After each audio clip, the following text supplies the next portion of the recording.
I had the words written already, inked a dozen times across the inside of my skull, rehearsed beneath my breath while washing dishes, muttered to the ceiling in the dark when she slept beside me like an unmovable statue.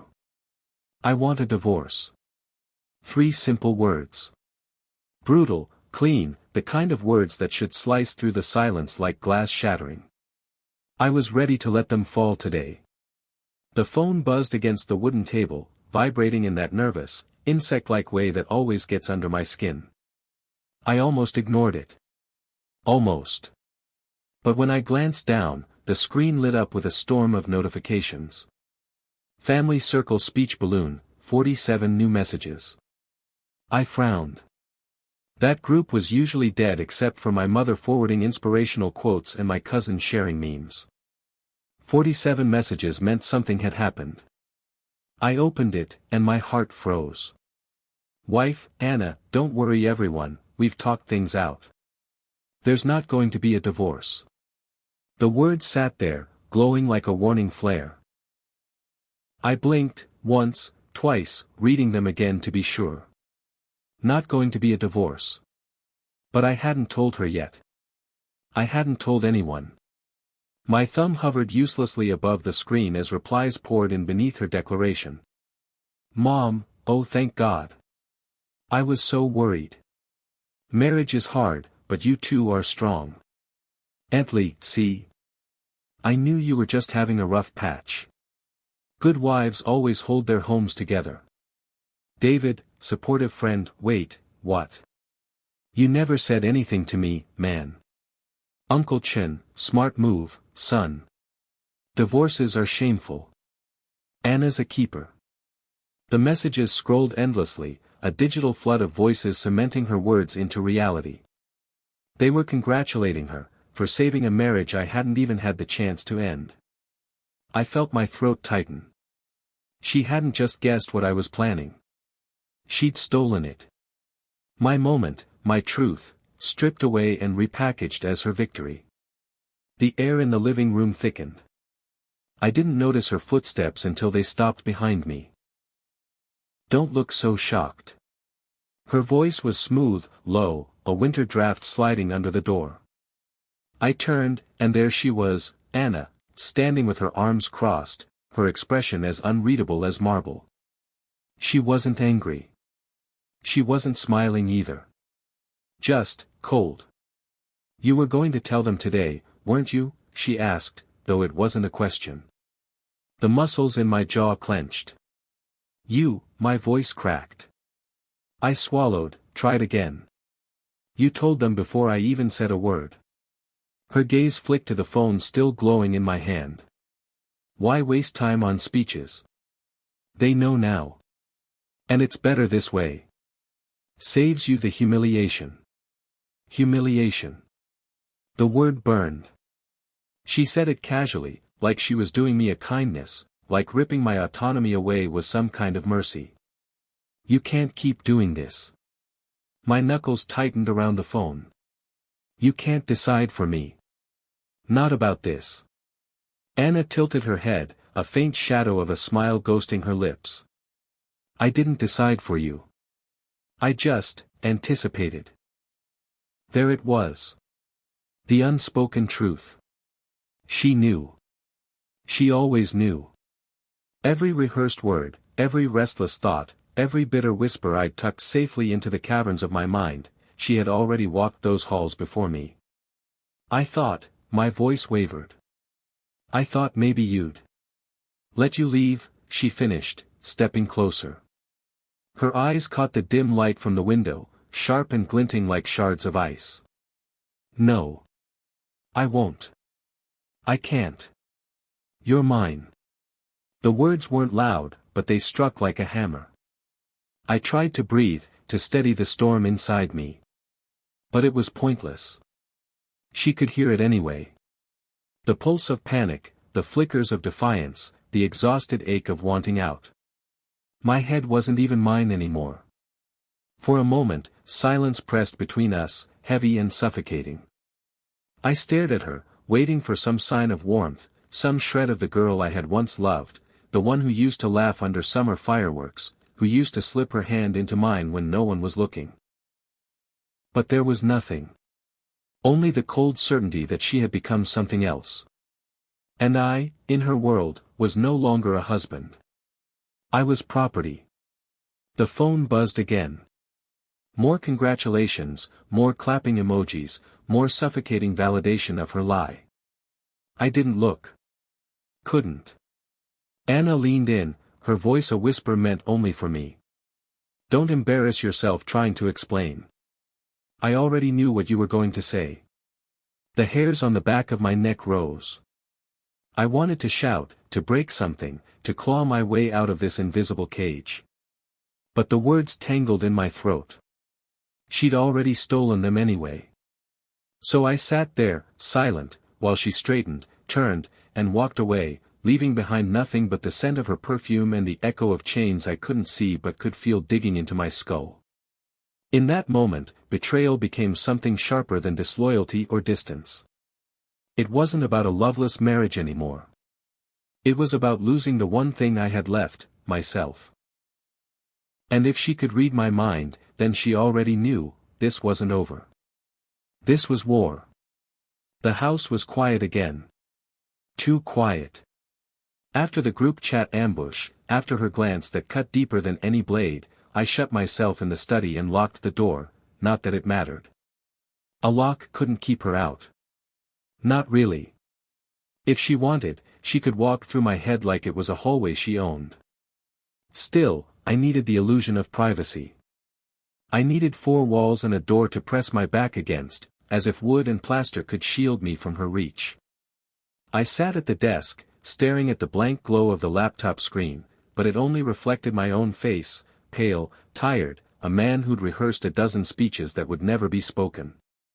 It wasn't always like this. God, it feels ridiculous to even think that, but it's true.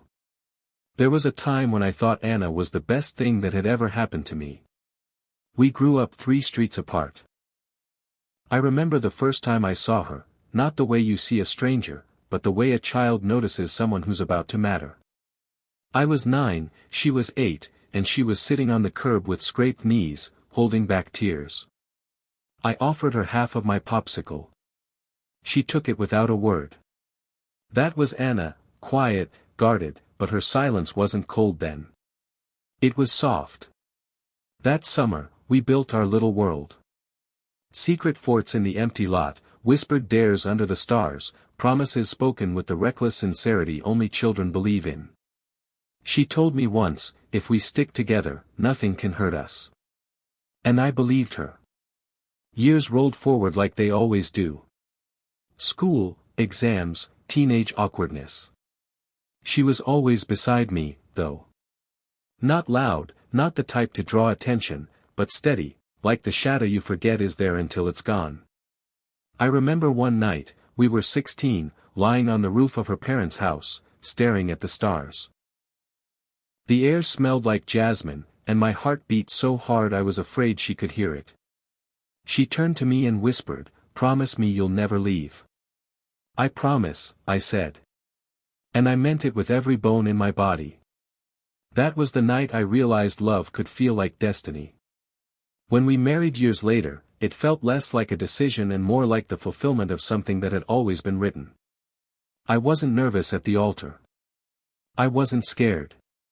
I was grateful. Grateful that I got to spend the rest of my life with the girl who had once taken my popsicle and my heart in the same summer. The early years were good. Better than good. We were poor, yes, and the apartment walls were thin, but there was laughter. She would fall asleep with her head on my shoulder, and I would trace the shape of her hand in mine, thinking, this is home. But somewhere, without me noticing, the warmth slipped away. At first, it was little things. She stopped laughing at my bad jokes. She stopped holding my hand in public. Conversations became one-sided. I'd talk, she'd nod, eyes distant, as though her mind were somewhere I couldn't follow. I told myself it was stressful. Work, life, adulthood pressing down. I thought maybe I was failing her somehow, that if I tried harder, cooked more meals, planned more dates, I could pull her back. But she didn't budge. And then. There were moments that didn't make sense. I'd come home, planning to surprise her with takeout, only for her to greet me with, "I already ate." "You thought I'd be hungry, didn't you?" She said it so casually, like it was normal. Or I'd be deciding in my head whether to wear the blue shirt or the gray, and she'd walk in and say, "Wear the gray. It suits you better." At first, it felt almost endearing. A strange closeness, like she was in tune with me. We joked about it once. "You can read my mind," I said, laughing. She only smiled, lips thin, and said nothing. But as months turned to years, it stopped being funny. It became invasive. I'd think something in anger, something petty, something I didn't mean, and she'd answer it out loud before I could swallow it back. I stopped arguing with her, because what was the point? She knew every counter before I spoke it. That's when I started to feel the walls closing in. That's when silence stopped being peaceful and became a prison. I don't want a divorce because of Clara, or any other woman. People will assume that, I know. They'll whisper, "He must have someone else." But the truth is simpler and lonelier. I want a divorce because I can't breathe.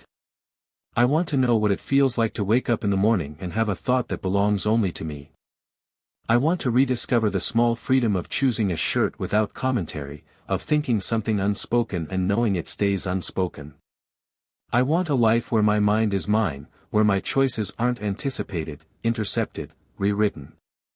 Independence. That's all. But even admitting that feels treacherous. Because as I sit here, trying to untangle years of love and fear, I can feel her presence brushing against the edges of my thoughts. And I wonder, not for the first time, when did the girl I loved turn into the woman who cages me? Did I miss the moment? Was there a day, an hour, when she chose distance over closeness, control over love? Or was it always inside her, waiting to surface, and I was too blind, too smitten, to see? The memories hurt, because they're still beautiful. And that's the cruelest part. I can still see her as a teenager on the rooftop, eyes reflecting starlight, asking me to promise forever. I can still hear her laugh in the echo of old apartments, feel the warmth of her fingers in mine. That girl existed. She was real. But she's gone now. What remains is silence. Cold, heavy, unyielding. And me, clawing for a way out. There are days when the office feels like prison, and there are days when it feels like a sanctuary. Today was the latter. The low hum of keyboards, the chatter of coworkers trading gossip over coffee, the smell of toner and paper, it was all ordinary, blessedly ordinary. For the first time in weeks, my thoughts felt quieter. Not silent, never silent, but mine, at least for a while. I leaned back in my chair, watching sunlight stripe across the floor, and tried to breathe in the small reprieve. Anna's shadow didn't stretch here. Or so I wanted to believe. "Hey, mind if I steal this seat?" I turned. Clara stood at the corner of my desk, holding a coffee cup, her dark hair pulled into a loose braid. She wasn't new, I'd seen her in meetings, heard her laugh at someone's joke, but we'd never really spoken one-on-one. She was the kind of person who made spaces warmer just by walking into them. "Go ahead," I said, gesturing to the empty chair.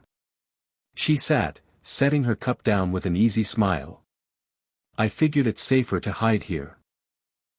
If I stay in the lounge, I'll end up listening to Peter argue about fantasy football again." I chuckled, surprising myself with how natural it sounded. "Yeah, I've survived that conversation twice this week."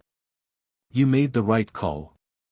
Our talk started there, casual and unplanned, but it unfolded with a rhythm that felt rare. She asked questions, not the polite kind people throw around without waiting for answers, but genuine ones. What I liked to read, whether I played music, where I grew up.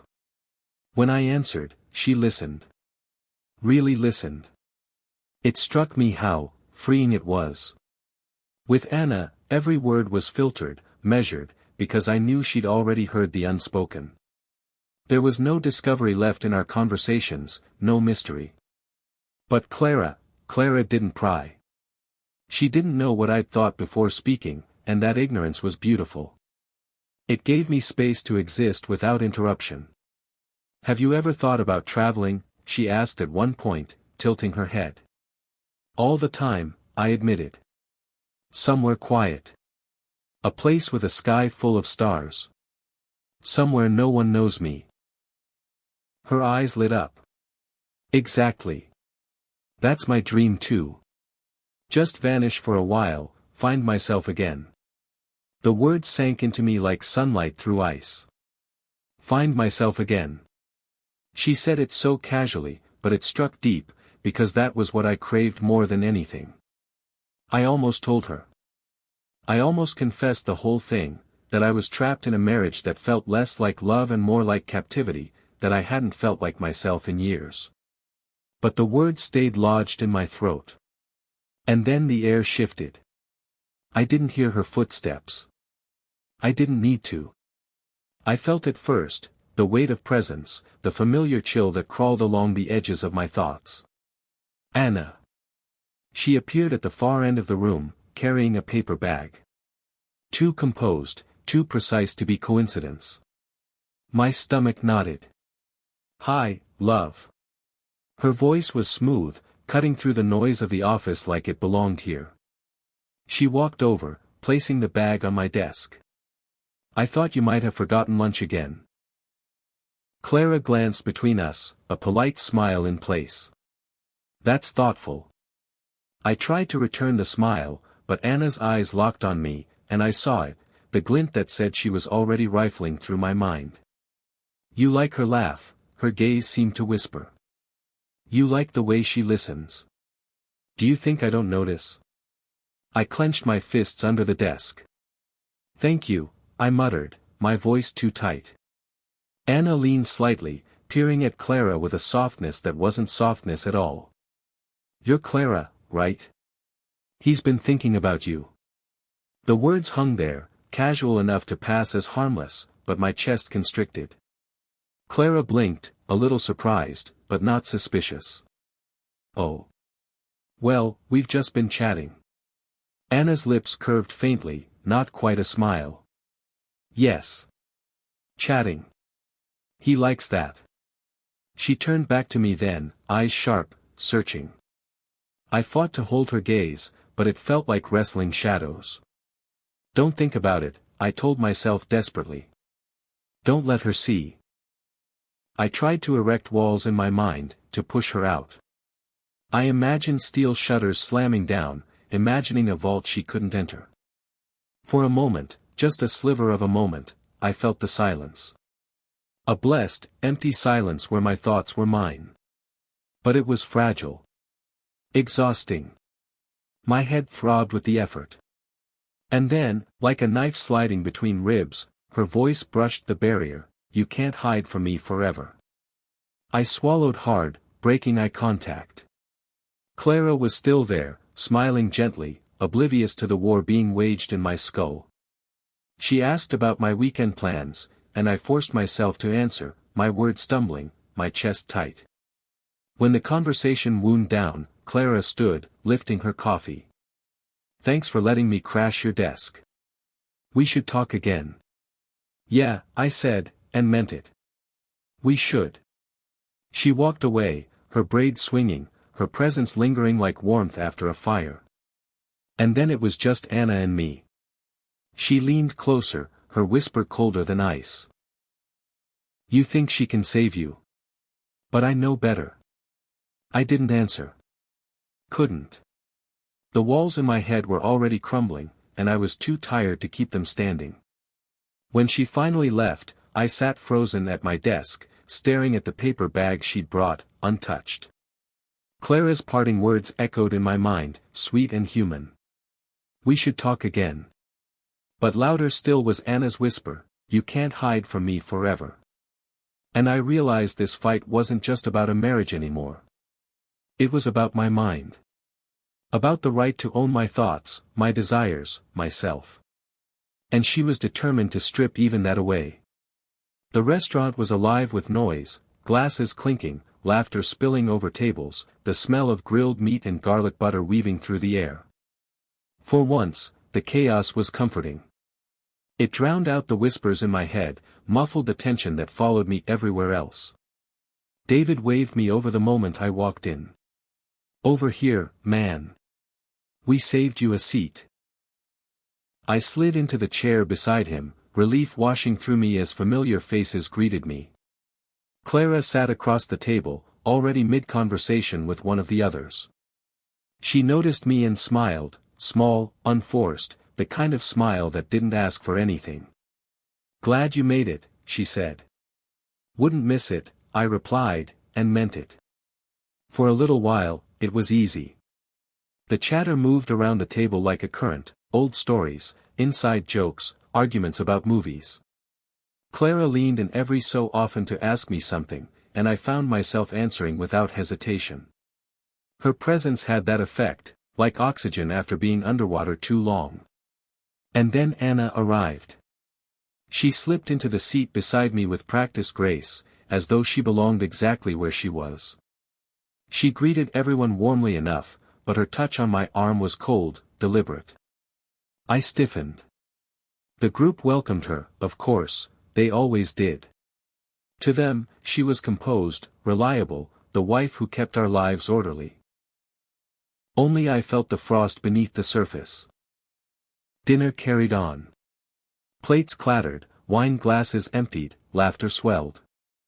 I tried to stay engaged, trading banter with David, answering Clara's questions.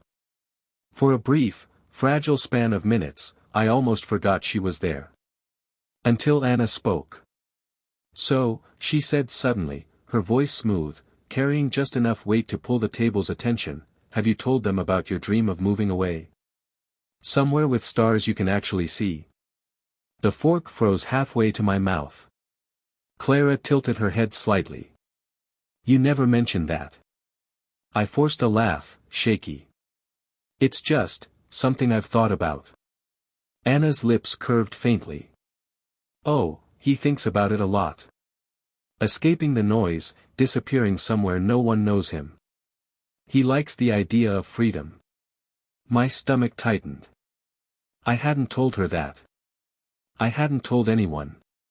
That thought had been mine, a secret whisper in the dark. Now it was laid bare in front of everyone like a specimen under glass. David chuckled, oblivious. "Can't say I blame you. Who doesn't want to escape sometimes?" The conversation drifted again, but I couldn't shake the chill crawling up my spine. I avoided Clara's eyes, afraid of what she might read in them. Later, while desserts were passed around, Anna struck again. "She's funny, isn't she?" she said suddenly, nodding toward Clara. Her tone was casual, but her eyes locked on mine. "You like the way she listens." My chest seized. Clara blinked, a little startled by the attention. "I mean, I will try." She laughed lightly, unaware of the undercurrent. But I knew. Anna wasn't complimenting her. She was exposing me. Heat flushed my face. I wanted to protest, to deflect, but the words caught in my throat. Around the table, the others didn't notice, still caught up in their own conversations. Only Anna knew exactly how precise the knife had been. I clenched my jaw so hard it hurt. "Stop. Stop digging. Stop making me naked in front of them." But of course, she heard it. Her smile widened by a fraction, like a predator savoring the scent of fear. Clara, mercifully, shifted the topic, asking David about his latest work project. The table's attention flowed elsewhere, leaving me trembling in silence.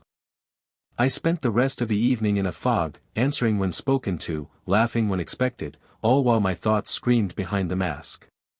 Anna sat beside me, sipping her wine, every movement elegant, controlled. To anyone else, she looked like the perfect partner. To me, she was the blade pressed against my ribs. When we finally left the restaurant, I could breathe again. Or I thought I could, until my phone buzzed. A notification. A post from Anna. Anna Lou. Some bonds can't be broken, no matter how hard he tries. Blackheart. My blood ran cold. Within minutes, likes and comments poured in. Mom, that's true love. Proud of you both. Friend, you two are goals. Red heart. Cousin, beautiful couple. I stared at the screen, bile rising in my throat. To them, it was romantic. To me, it was a warning. She was telling me, in public, that I belonged to her, that no matter what I thought, she would never let go. My hands shook as I opened her profile. Without giving myself time to hesitate, I hit block. The confirmation popped up, final and satisfying in its small way. Blocked. It was reckless, I knew. Symbolic at best. Blocking her online wouldn't erase her from my life, wouldn't silence the voice that slithered through my thoughts. But it was something. A tiny rebellion. For the first time in years, I'd drawn a line, however fragile, and said, no more. As I slid the phone back into my pocket, I could almost hear her laughter echoing in my skull. You think that will stop me? But underneath the fear, a spark flickered. Because maybe it wouldn't stop her. But it had started something in me. And I wasn't done yet. The group chat lit up in the middle of a slow afternoon. Dinner Friday again? David had posted, attaching a meme about overeating. A handful of emojis followed from the others. I smiled faintly at the screen, grateful for the normalcy. Then Anna's name appeared. Anna Lou, I'll come if I'm invited, unless someone would rather be alone and dream about disappearing again. Upside down face. The words froze me. I stared, reread them, blinked. My pulse thudded in my throat. Within seconds, reactions started rolling in. Clara. Emily, lol what? David, wait, what? I typed, deleted, retyped. Finally sent. Me, that's not, don't say it like that. Anna responded almost instantly, as if she'd been waiting. Anna Lou, sorry, I just don't like pretending everything's fine. Better to be honest, right? Smiley face. Honest. That word cut deeper than any insult. She wasn't being honest, she was exposing me. Turning my private sighs, my fleeting thoughts, into public spectacle. The chat bubbled again. Emily, are you guys okay? David, this isn't the place. Anna. Clara, yeah. Private stuff should stay private. I could almost see Clara frowning at her phone, protective on my behalf. For a flicker of a second, it steadied me. But then Anna doubled down. Anna Lou, I just don't want secrets between us and our friends. I know I'm not perfect. If he's unhappy, they should know it's my fault, not his. The humility was a mask, and I knew it. Yet reading it, I could feel the ground shifting beneath me. Emily, that's really brave of you to admit. David, don't twist this, Anna. Clara, brave? She just humiliated him in front of everyone. The chat exploded into side conversations, emojis, question marks, attempts to steer away. But the damage was done. My private despair had been thrown into their hands like dirty laundry. And Anna stood there, calm in the storm, letting everyone project sainthood onto her. I tossed my phone onto the couch, pressing my palms to my eyes. Rage bubbled in my chest, so hot I thought it would burn me alive. I didn't see her until 2 days later. Clara had asked me to meet her and David at a cafe near the office. Neutral ground. Safe. Or so I thought.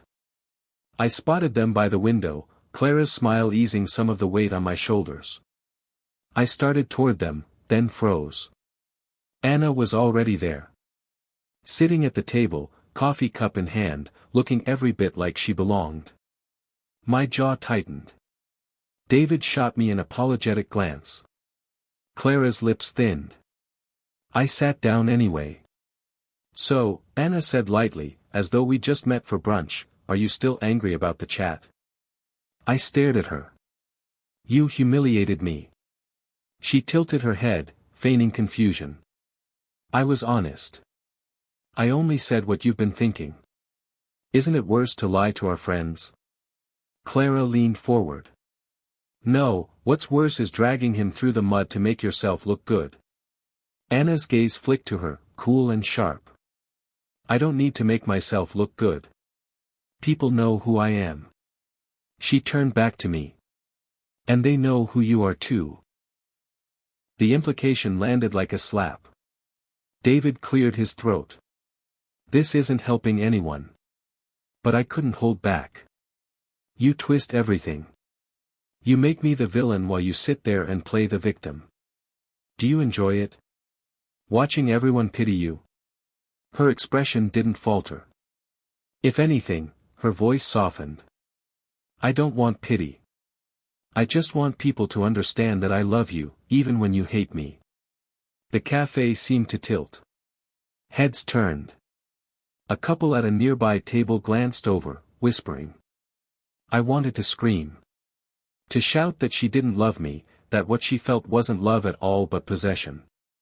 But the words caught in my throat, drowned by the quiet ache in her voice, the kind that made strangers think, poor woman, what she must endure.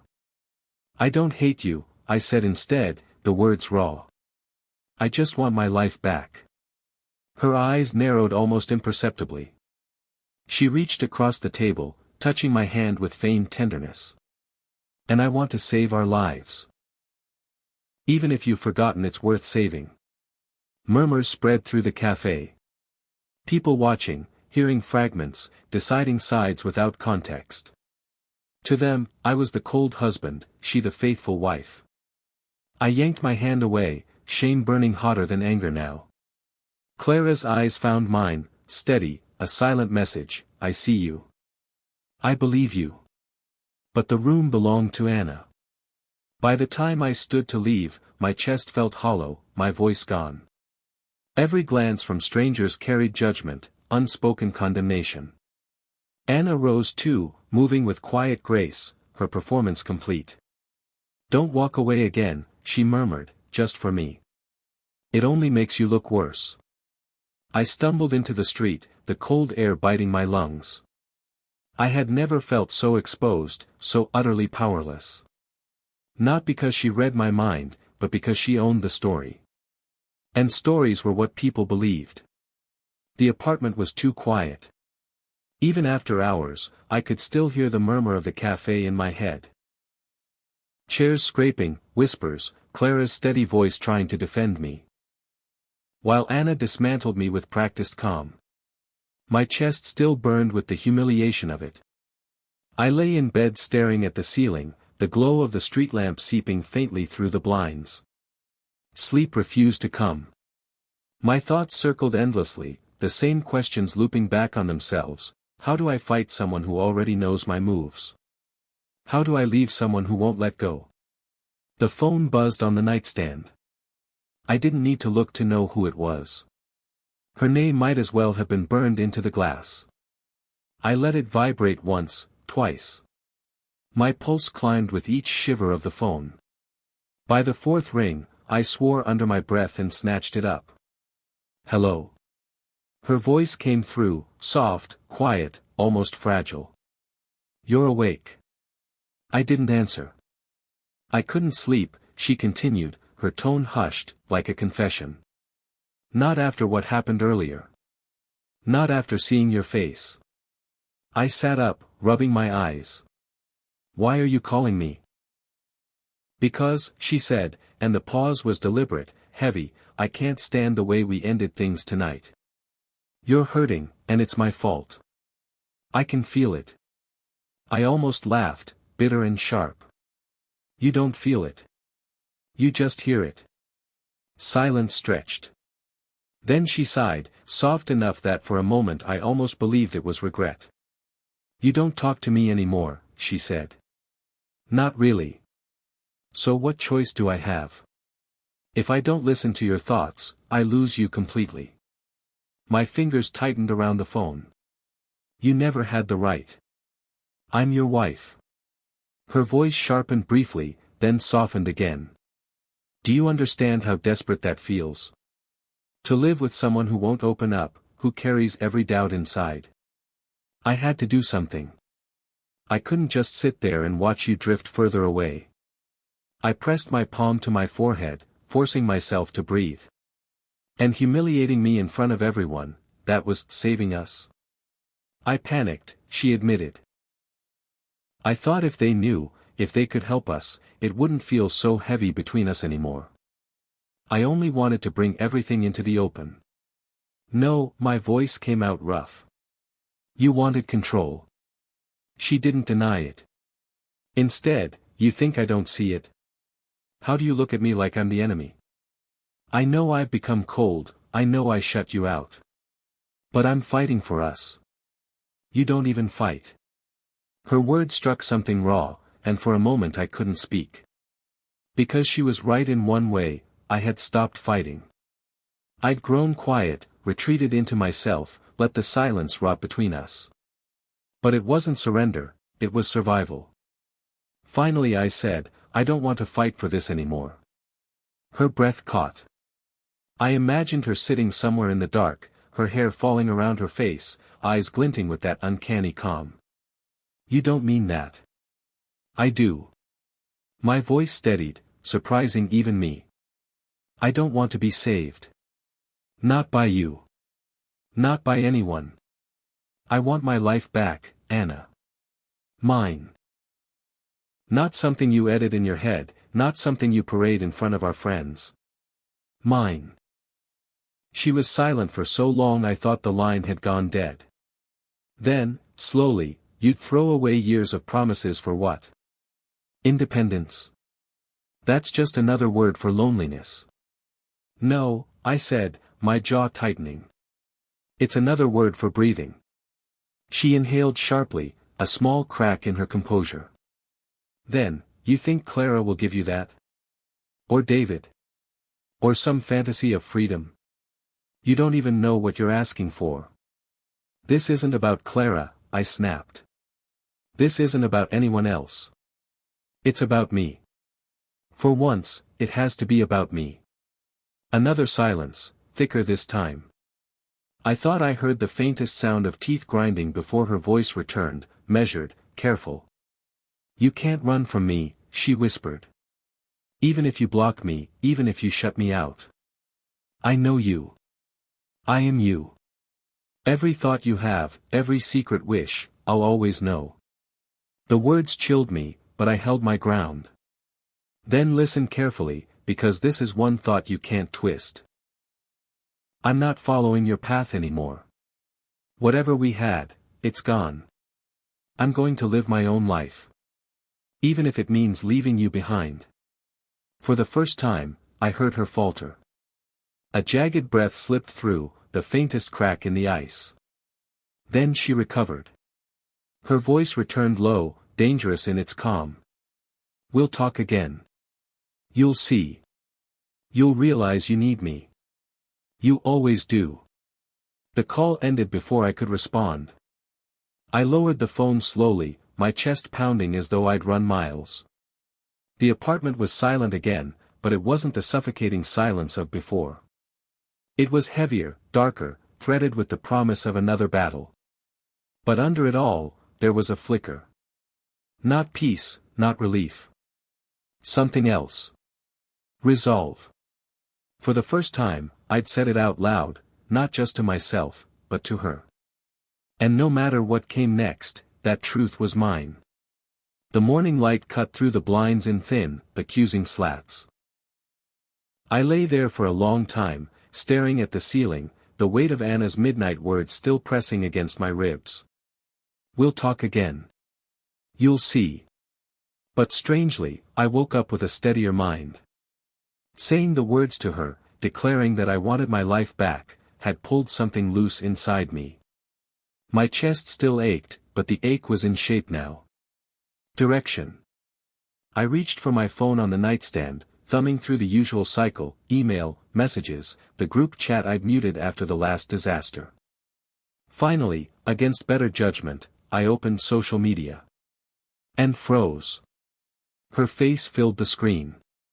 Our faces, actually, an old photo from last summer, staged on the pier with the water burning gold behind us. She was smiling, her hand light on my shoulder. I remembered how stiff I'd felt that day, how unnatural the pose. But in the photo, it looked effortless. Perfect. The caption stopped my breath. Sometimes he dreams of standing alone on a shore, where the sea can finally drown out the noise of the world. I told him he doesn't need to be alone. I'll always stand with him, even when he thinks he wants silence. That's love. My throat closed. That wasn't something I'd ever said aloud. It was a thought, private, fleeting. One night weeks ago, I'd stared out the window, imagining myself on a deserted beach, waves crashing loud enough to swallow every burden. It was mine. Mine. Now it was hers. Comments were already pouring in. Emily, this is so beautiful, I'm crying, pleading face, red heart. Mom, that's marriage. Loyalty. I'm so proud of you both. David. Clara, are you sure he wanted this shared? Her comment stood out like a knife, but it was drowned in the flood. Friend from college, relationship goals. Seriously. Cousin, you two are perfect. Perfect.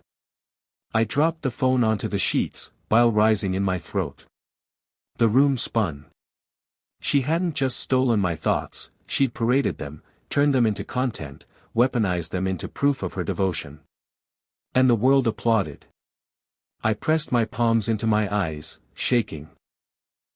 It wasn't just a violation, it was erased. My voice was replaced with hers, my dream twisted into her narrative. For a moment, the rage was blinding. I picked the phone back up, thumbs flying across the screen. Delete this. Right now. I typed it. Deleted it. Typed again. Deleted. Anything I said would be absorbed, twisted, reframed. If I raged publicly, she'd paint me as unstable. If I stayed silent, she looked saintly. Either way, she won. Unless I stopped playing. I set the phone face down, forcing myself to breathe. The fury was still there, hot in my veins, but beneath it, something else emerged. Clarity. This was who she was. This wasn't a slip, a desperate mistake, a plea for help. It was her truth. She would always reach inside me, take what she wanted, and hold it up like a trophy. And I would always be the backdrop to her performance. Unless I walked away. The thought steadied me. Strange, considering how violated I felt, but it was true. For weeks, months, maybe years, I'd wondered if things could shift back, if her coldness might thaw, if the girl I'd once loved was buried in there somewhere. But no. The post was proof, undeniable and permanent. She wasn't going to change. And for the first time, I realized that meant I could. I stood, walked to the window, pushed the blinds aside. The city sprawled beneath a pale morning sky, washed in white light. I thought of that imagined shore, the waves crashing, the freedom in their roar. It wasn't just fantasy anymore. She'd stolen the thought, yes. But in doing so, she'd set it free. She'd reminded me what I wanted, and confirmed she'd never give it to me. So I'd take it myself. I let the blinds fall back into place, the room dim again. My heart was still pounding, but not just with anger now. With resolve. She could post every dream I had, twist every silence, parade every private longing. But she couldn't stop the truth burning in me now. I was done. The decision felt different this time. Not a dream, not a whispered vow into the night. When I opened my eyes, I knew exactly what I had to do. The morning light was thin, watery, the kind that makes everything look tired. But I felt sharper. Harder. The rage from Anna's post hadn't cooled, it had crystallized into purpose. I sat up, reached for my phone, and dialed. The receptionist's voice was brisk, efficient. "Law Offices of Hart and Levy, how may I direct your call?" My throat tightened, but I forced the words out. "Divorce consultation. As soon as possible." She slotted me in for noon. Just like that. Clean. Simple. The first real step out of this nightmare. I showered quickly, dressed, and left before Anna stirred. The air outside was brisk, biting, and I let it sting my lungs. Each block I walked felt like distance from her shadow. The lawyer's office smelled of paper and lemon polish. Glass walls, neat stacks of forms, a quiet hum of printers in the background. Mr. Hart himself was older, with thinning hair and rimless glasses that gave him the air of a kindly judge. "What brings you here today?" he asked, folding his hands. I hesitated.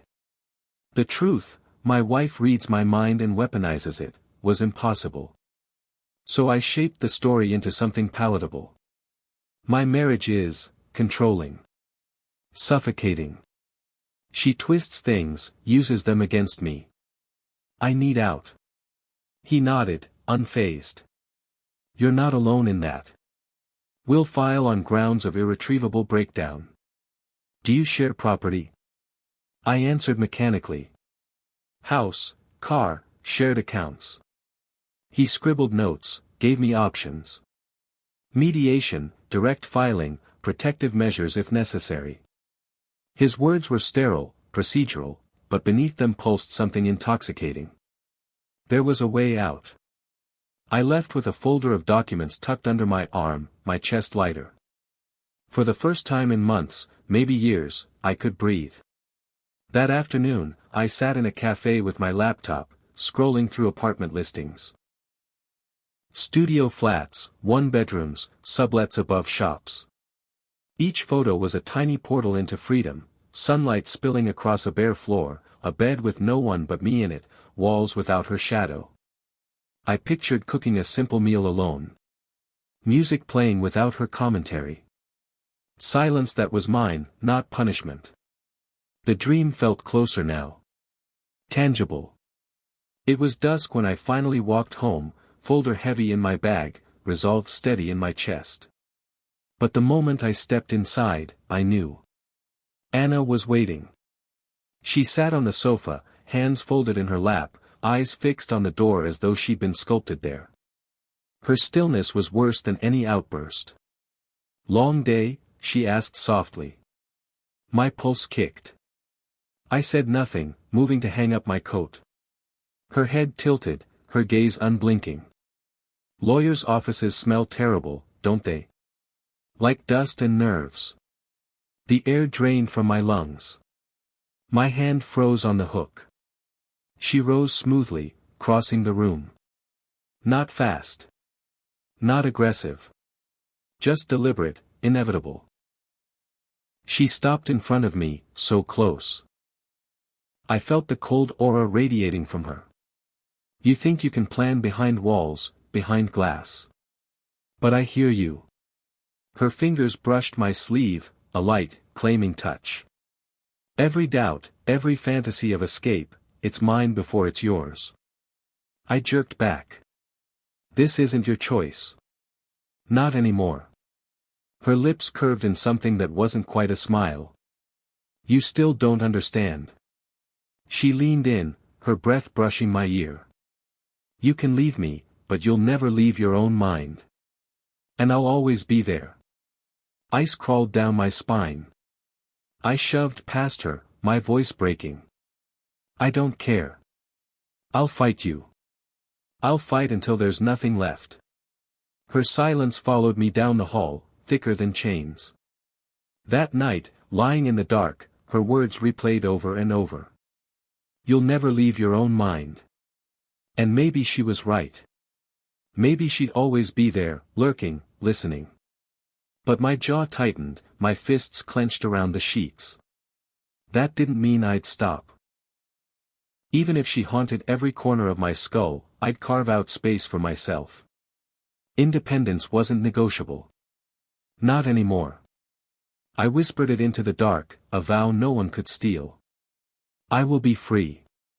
The first night I didn't go home, I felt like a thief. Not of anything tangible, no money, no objects, nothing the law could pin on me, but of time, of space, of breath. Clara opened her door without hesitation, barefoot, her hair pulled back loosely. The apartment behind her was a mess, canvases leaned against the walls, mugs half full of forgotten coffee, a guitar propped against the sofa. But it was the kind of mess that breathed, that pulsed with life. "Rough day?" she asked, stepping aside. "Rough year," I muttered, slipping in. The door shut behind me, and the silence was different. Not suffocating, not watchful. Just silence. I didn't realize how starved I was for it until my lungs expanded all the way for the first time in months. Clara's place smelled faintly of turpentine and lavender. On the table, a sketchbook lay open, pencil strokes scattered across the page, raw, imperfect, alive. She noticed me looking. "Sit. Want tea?" I nodded, lowering myself onto the sofa. The cushions dipped, soft in a way that invited me to sink in, not hold myself stiff. When she brought the tea, she didn't ask questions right away. She just sat across from me, waiting. It was a patience I wasn't used to. With Anna, silence was a weapon. With Clara, it was permission. Finally, I spoke. "I saw a lawyer." Her eyes flickered with surprise, but no judgment.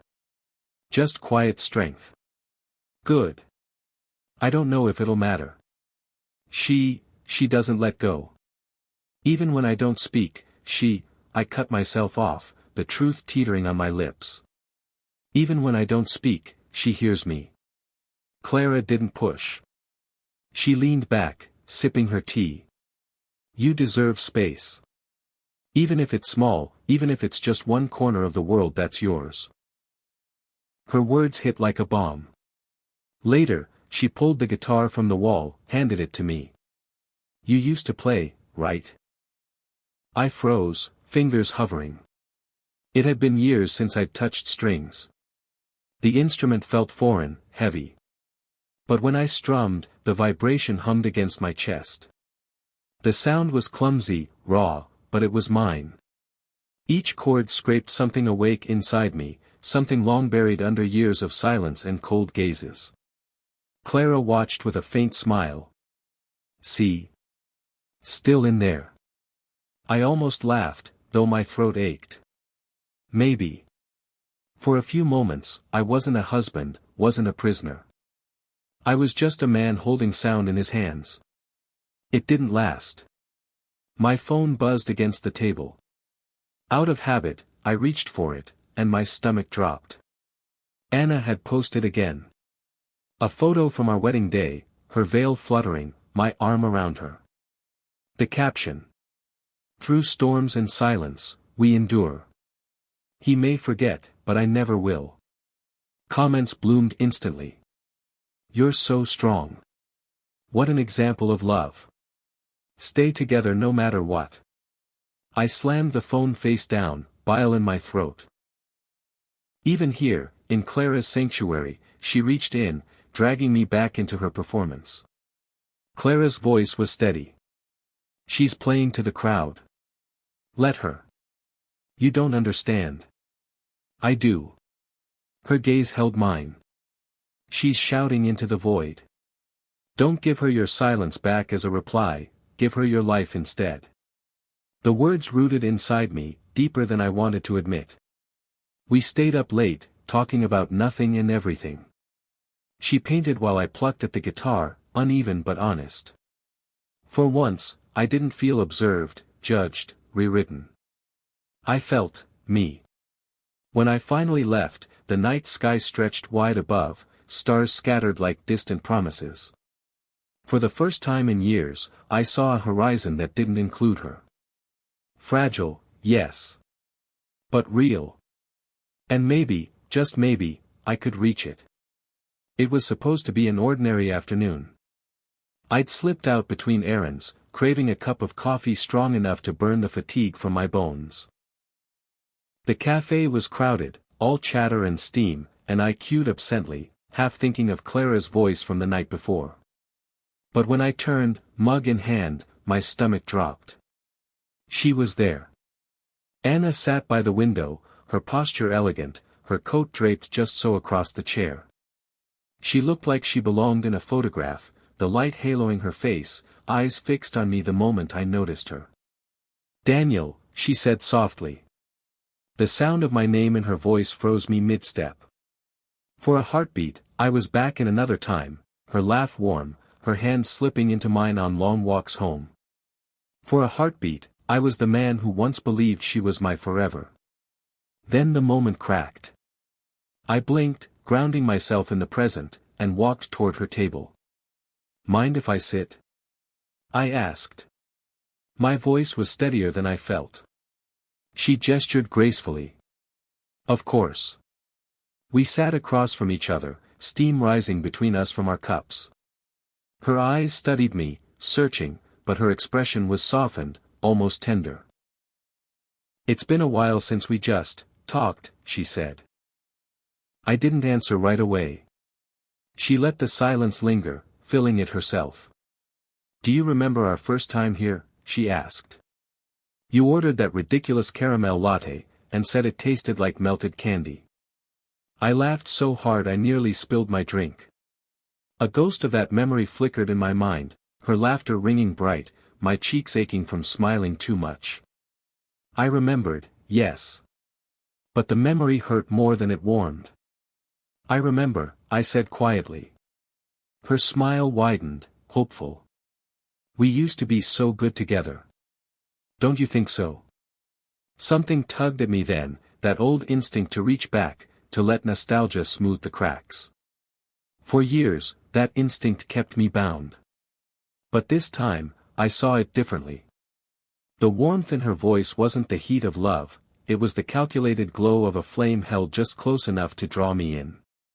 A performance. A mask.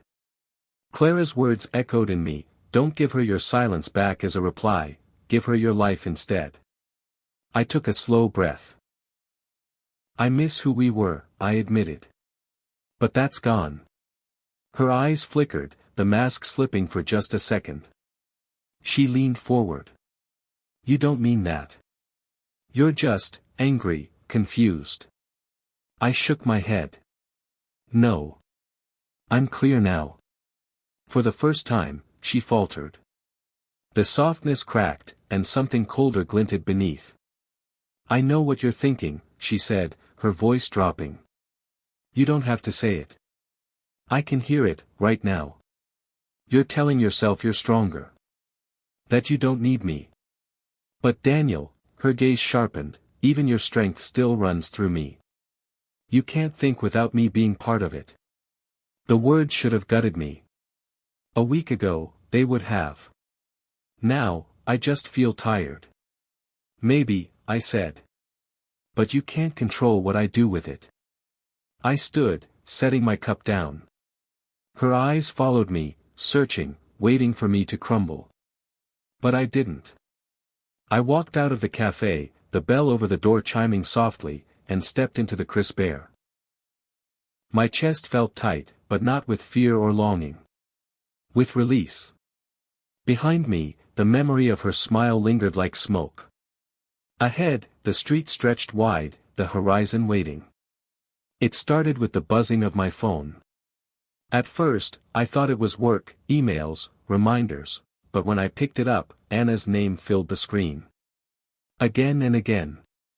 Message after message. "You think this is freedom? Don't be a fool. Come home." Then another, seconds later, in a different tone. "Daniel, please. We can fix this. Don't walk away from us." Coldness, then pleading. Commands, then apologies. I scrolled through them in silence, my chest tightening with each line. She wasn't steady anymore. The precision with which she used to control every interaction was gone. What was left felt frantic, cracked. I locked the phone and set it face down. But the buzzing didn't stop. By mid-afternoon, the storm had spilled beyond her. My mother called, her voice already sharp with worry. "Daniel, what's going on?" "Anna called me, she says you're leaving her. That you don't even talk to her anymore." I closed my eyes, pressing my fingers to my forehead. Of course. When she couldn't reach me, she reached for the people I loved. "Mom, listen." She sounded heartbroken, my mother pressed. "She said she doesn't even know why you've changed. Daniel, she's your wife." Her words hit me harder than I wanted to admit. She's your wife. That used to mean something unshakable. Marriage had always been framed as loyalty, as responsibility. Walking away felt like a betrayal not just of Anna, but of the vows we'd once spoken in front of family and friends. But now, after everything, I understand the difference. "Mom," I said slowly, "she's not telling you the whole story." "Then tell me," she demanded. "Because right now, it sounds like you're running away from your family." There it was, the knife Anna knew exactly how to twist. When I hung up, I sat in silence for a long time. Guilt pressed down on me, heavy and familiar, but beneath it was something stronger. A truth that wouldn't bend. Independence wasn't betrayal. It was survival. And for once, I wasn't going to let Anna dictate the story of my loyalty. That night, the phone rang again. I answered without thinking, her voice slipping through the line like ice water. "You made your mother cry," Anna said. I stayed silent. "Do you think running to them makes you stronger? That hiding behind your family will protect you?" Her tone sharpened, then softened abruptly. "Daniel, please. I don't want to fight anymore. We can start over. I'll change." I closed my eyes, the weight of her words pressing against me. Once, I would have latched onto that plea, desperate for hope. But hope wasn't what I heard, it was desperation. A fear of losing control. "No," I said simply. "I don't want to start over. I don't want this anymore." There was a long silence. I could hear her breathing, ragged and uneven. Then, in a whisper, "You'll never leave me. You can't." I hung up. The next morning, I visited my father. His health had been faltering, and I'd been too consumed in my own turmoil to show up the way I should have. We sat together in the quiet, sunlight spilling through the blinds, the air filled with the steady beep of his monitor. "Daniel," he said, his voice thin but steady, "I don't care what Anna says. I care about you doing what you need to do."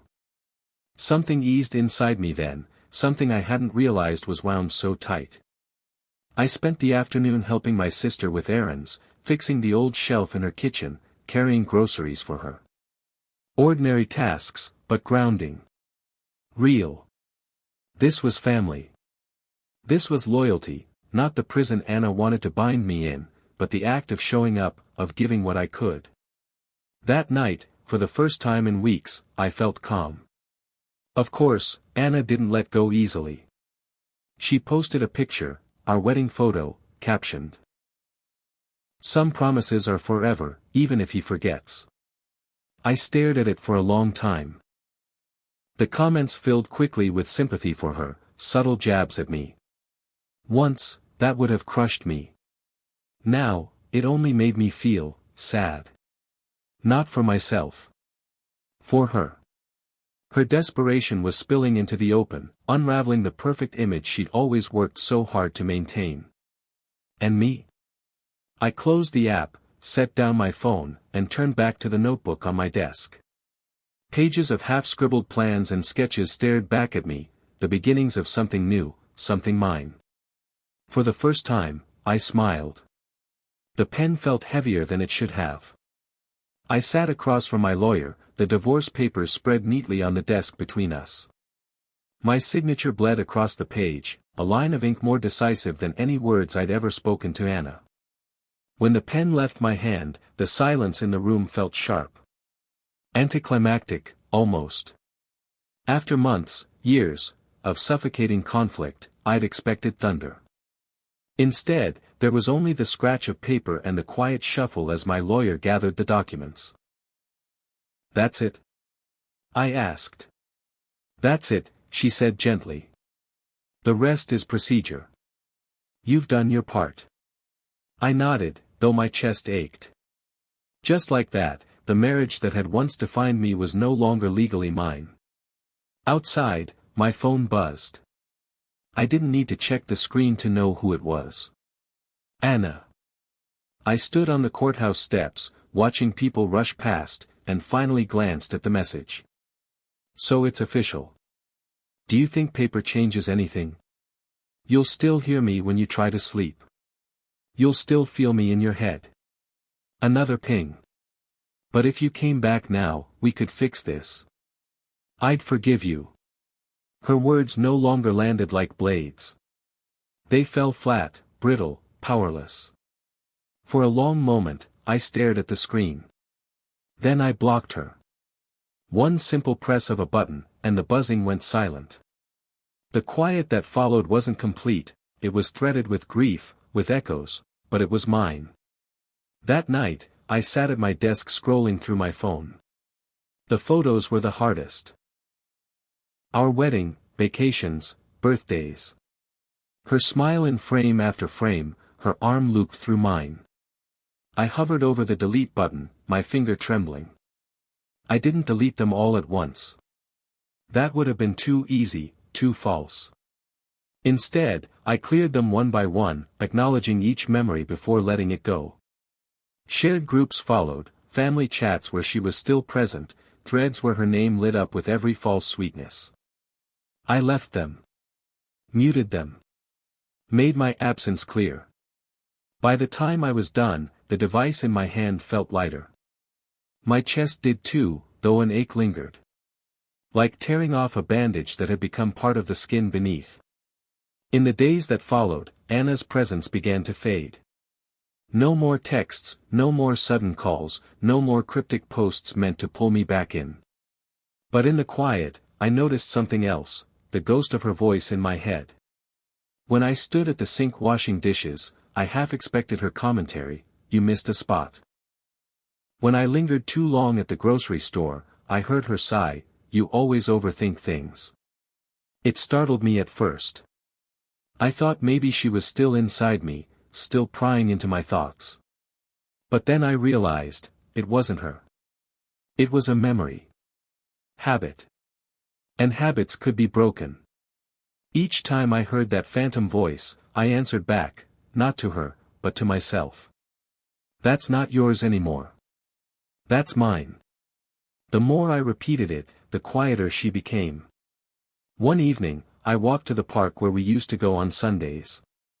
The benches were damp from rain, the air crisp with the scent of wet leaves. I sat alone, staring at the playground where she once laughed as we pretended to chase our younger cousins. Back then, I thought forever meant endurance, holding on no matter what. Now, I understood that forever was a choice, renewed every day. And once Anna stopped choosing warmth, forever ended. I closed my eyes, letting the memories wash over me without drowning. The good, the bad, the cold silences. They were part of me, but they no longer defined me. When I opened my eyes, the sky was clearing, the first star breaking through the fading twilight. Anna's shadow lingered, yes, but it no longer bound me. For the first time, I stood and walked away without looking back. Clara's laughter was like sunlight breaking through clouds. We sat across from each other at the workshop table, scraps of wood and tools scattered between us. She was explaining something, her hands moving animatedly, her eyes bright, and for once, I wasn't overthinking my every word. I wasn't bracing for interruption, for correction, for someone reading my thoughts before I could voice them. With Clara, there was space. "You know," she said, brushing sawdust from her sleeve, "you get this look when you're focused. Like the world could fall apart and you'd still be measuring the edge of a plank. I chuckled, shaking my head. That's just me being stubborn. No, she said softly. That's you being yourself. The words landed with a weight I hadn't expected. Being myself. For so long, even the thought of myself had been something Anna claimed as hers. My thoughts weren't private, my independence wasn't mine. But here, across from Clara, I felt whole. Not because she filled something in me, but because she reflected it back, showed me what it looked like to exist unguarded. We were cleaning up when my phone buzzed. At first, I ignored it. But when it buzzed again, insistent, I glanced at the screen. Her name. Anna. For a moment, my pulse quickened. Weeks of silence, and now, this. Do you need to get that? Clara asked gently. I hesitated, then nodded. Yeah. Just, give me a minute. I stepped outside into the cool evening air and answered. Her voice was nothing like I expected. Not sharp, not icy. Broken. Daniel, she whispered. Please. Don't hang up. I said nothing. I know I've been cruel. Controlling. I know you hate me now. Her breath hitched. But we had something once, didn't we? We were real, once. Tell me you remember that. The desperation in her tone twisted something in me. Once, those words would have shattered me. I would have clung to them like lifelines, desperate for the warmth she dangled. But standing there beneath the fading sky, I felt nothing. Not hate, not love. Just clarity. I remember, I said quietly. But it's not real anymore. Her voice sharpened. Don't say that. You can't erase me. You'll never erase me. No, I agreed. I won't erase you. But I won't live under you anymore either. Silence. A silence so heavy I could hear her breathing on the other end. Then, in a voice almost childlike. So that's it. You just walk away. Yes. The line went dead. I stared at the phone for a long moment, waiting for the rush of guilt, of fear. It didn't come. Just a quiet ache, and beneath it, freedom. When I turned back inside, Clara was waiting, her eyes searching mine. She called. Yeah, I said. For the last time. Clara didn't push, didn't ask for details. She simply nodded and handed me a mug of tea, her presence steady. I sank into the chair opposite her, the weight sliding off my shoulders inch by inch. Later, as we locked up the workshop, the sky split into streaks of orange and violet. The air smelled of wood and dust and possibility. Clara glanced at me, her smile quiet. Feels like a beginning, doesn't it? I looked up at the sky, the first stars pricking through the dusk, and for the first time in years, I believed her. It did. The night was quiet, but for the first time in years, I didn't mistake quiet for emptiness. I sat on the small balcony outside my apartment, a mug of tea cooling between my hands, the city humming faintly below. Above me, the sky stretched wide and unbroken, scattered with stars. Once, I would have looked up at them and felt trapped, like their stillness mirrored my own, caught in her grip, unseen, unheard. But tonight, the stars felt different. They didn't belong to her. They didn't belong to anyone. They were just there, burning, alive in their own right. Like me. I thought back to the beginning. To Anna's eyes when we were young, warm and endless, and the promises we made with reckless certainty. To the years that followed, where warmth turned to chill, promises into obligations. To the suffocating weight of silence when I realized my very thoughts weren't mine anymore. It could have broken me. In a way, it did. For a long time, I believed I would never escape, that freedom was a dream I'd buried along with youth. But here I was, breathing air that didn't carry her shadow, thinking thoughts that didn't echo back her voice. I wasn't erased. I was reclaimed. I leaned back, sipping the last of my tea, and let my mind drift to the dream that had carried me through this mess. Not romance. Not escape through someone else's arms. Just the dream of independence. Of creating something that carried my name, my mark, untouched by anyone's cold hand. The workshop was waiting for me tomorrow, tools lined up, wood ready to be shaped. Projects that once felt impossible now hummed with promise. Each cut, each design, each finished piece would be a testament. I lived my life, not hers. That was my legacy. Not a monument, not even a story others would tell. Just the quiet truth that I had built something real, something mine. My phone buzzed on the table beside me. I didn't even need to look to know who it was. Anna. The messages always came at night, like echoes from a place I no longer lived. Short phrases, sometimes pleading, sometimes cryptic, sometimes cold enough to sting if I let them. Tonight's read, "You can leave, but you'll never forget me." I set the phone face down and let the silence reclaim the space. For a moment, the old ache stirred, the reflex to explain, to argue, to prove her wrong. But then the feeling passed, like a cloud slipping over the moon. Forgetting her wasn't the point. She had been part of my life, yes. A painful, twisted part. But forgetting her wasn't freedom. Freedom was remembered without being ruled. And I was free. I thought of Clara then, her laughter in the workshop, her eyes steady when she looked at me. She wasn't my savior, wasn't a replacement for Anna. She was proof that I could stand in the world without chains. Proof that connection didn't have to be controlled. Maybe something would grow there, maybe not. It didn't matter. What mattered was that for the first time in years, I was walking my own road. The stars were bright tonight, sharp against the velvet sky. I found myself tracing constellations the way I used to as a boy, before Anna, before marriage, before all of it. Back when life still felt like possibility, not a prison. A smile tugged at my lips. That boy wasn't gone. He'd just been waiting. And now, finally, I was walking with him again. I whispered into the night, not to Anna, not to Clara, not to anyone but myself.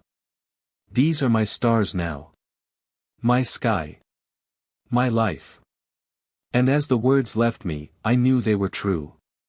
Whatever came next, love, solitude, success, failure, it would be mine. And that was enough.